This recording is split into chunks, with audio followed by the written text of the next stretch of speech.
Assalamualaikum warahmatullahi wabarakatuh. Selamat malam. Kami dari kelompok 12 ingin memaparkan hasil diskusi kami, yaitu Critical Journal Review, di mana ada presentator pertama yaitu saya sendiri, Hilman Fadilah, dan pembicara kedua ada Jonathan Saragi, dan pembicara ketiga ada Muhammad Faturidwan Manulang. Ya, abstraknya di mana dijelaskan bahwa bagian utama dan poros dari perusahaan listrik adalah peramalan beban. Di sektor kelistrikan harus meramalkan kebutuhan listrik di masa depan dengan akurasi yang tinggi dan kesalahan yang kecil agar dapat memberikan pasokan listrik yang tidak dapat terganggu dan bebas dari pemadaman listrik kepada konsumen. Permintaan listrik dapat diramalkan dengan baik oleh banyak teknik di mana metode hibrida adalah yang paling populer. Perbandingan ini memvalidasi fakta bahwa model peramalan hibrida akan memberikan solusi yang lebih optimal, di mana terdapat beberapa manfaat, yaitu banyak manfaat dari peramalan beban yang membuatnya menjadi bidang yang menarik bagi para peneliti. Sejak awal pembangkit listrik, ada pernyataan yang membara bagi perusahaan listrik, bagaimana menyeimbangkan permintaan beban yang terus meningkat dan sumber daya yang terbatas dengan menentukan permintaan beban untuk jam, hari, dan tahun berikutnya. Lalu, meskipun sumber daya energi terbarukan telah mengurangi tantangan pengelolaan, tetapi proses permanen energi dari sumber daya terbarukan masih rumit dan mahal. Estimasi permintaan beban sebelumnya dapat mengoptimalkan pengiriman listrik. Terlepas dari keuntungan yang disebutkan di atas, ada banyak keuntungan peramalan beban lainnya sebagai berikut, di mana yang pertama ada emisi karbon dan penggunaan beban bahan bakar fosil dapat dikurangi dengan memberantas over generation dan under generation melalui pemanfaatan pembangkit listrik secara maksimal. Yang kedua, pemeliharaan pembangkit listrik dapat dipusukan dan direncanakan dengan baik dengan memahami permintaan beban dalam peramalan beban.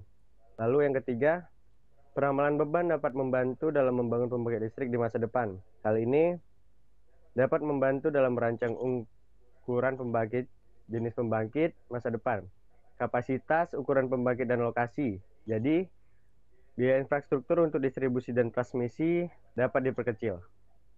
Selanjutnya saya serahkan ke presentator kedua, Jonathan Saragi.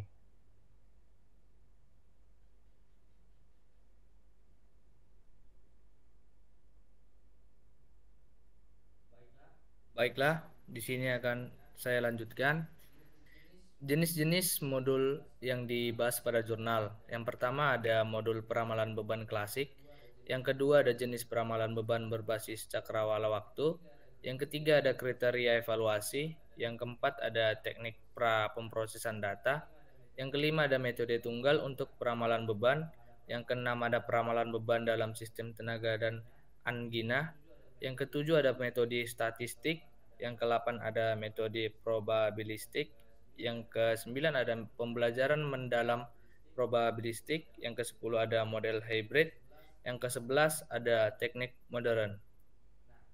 Nah, di sini yang pertama itu model perkiraan beban klasik. Untuk memperkirakan beban klasik pada sistem distribusi listrik, ada beberapa faktor yang perlu dipertimbangkan, seperti jenis konsumen, waktu operasi, dan jumlah daya yang diperlukan. Nah, yang kedua, jenis peramalan beban berdasarkan waktu terdiri dari 4 jenis, yaitu ada VSTLV atau perkiraan jangka pendek, atau STLV peramalan jangka pendek, dan ada MTLV perkiraan jangka menengah. Dengan kelas peramalan beban yang paling populer adalah VSTLV, di mana ini penting dalam menjalankan tugas penting dalam membuat operasi sistem tenaga listrik. Nah, yang selanjutnya ada kriteria evaluasi, di mana ini berguna untuk memprediksi nilai beban yang sebenarnya. Kriteria yang berbeda digunakan untuk mengevaluasi teknik peramalan beban. Nah, slide selanjutnya akan dilanjutkan oleh teman saya. Yang keempat ada teknik pemrosesan data untuk peramalan energi. Adalah fase penting awal dalam penyelidikan data adalah pemrosesan dan presentasi data. Hasil peramalan yang salah dan menyesatkan dapat dihasilkan oleh memproses data dengan informasi yang redundan dan tidak relevan. Kemudian dijelaskan dalam subbagian, antara lain dekomposisi nilai tunggal atau SVD, kemudian analisis komponen utama atau PCA, Kemudian ada penyandi otomatis atau AE. Kemudian ada penyandi otomatis konvolusi atau convolutional auto oxidor atau CAE. Dan terakhir ada penyandi otomatis variasional atau VAE. Yang kelima ada metode tunggal untuk perakiraan beban, didasari oleh metode tunggal yang berdasarkan kecerdasan buatan, non-parametrik dan parametrik. Peramalan beban dilakukan dengan singkat. Yang keenam ada perakiraan beban pada sistem tenaga listrik dan angin. Dalam proses adaptasi dan perencanaan pembangkit energi dalam sistem tenaga memainkan peran penting untuk meningkatkan pentingnya peramalan permintaan energi. Yang ketujuh ada metode statistik. Metode-metode ini bersifat tradisional dan sebagian besar digunakan dalam peramalan daerah waktu seperti STF dengan menggunakan data historis smart grid. Yang ke-8 ada metode probabilistik.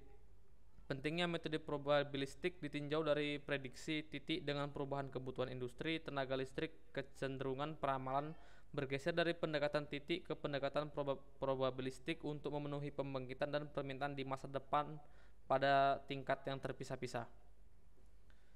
Yang ke-9 ada pembelajaran mendalam probabilistik atau PDL.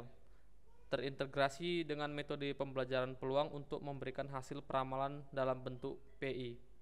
Yang ke-10 ada teknik hibrida, gabungan dari dua atau lebih metode peramalan yang berbeda untuk menghasilkan hasil peramalan yang lebih akurat dan andal. Metode peramalan yang digabungkan dapat bervariasi seperti statistik, jaringan syaraf tiruan atau JST, dan analisis regresi.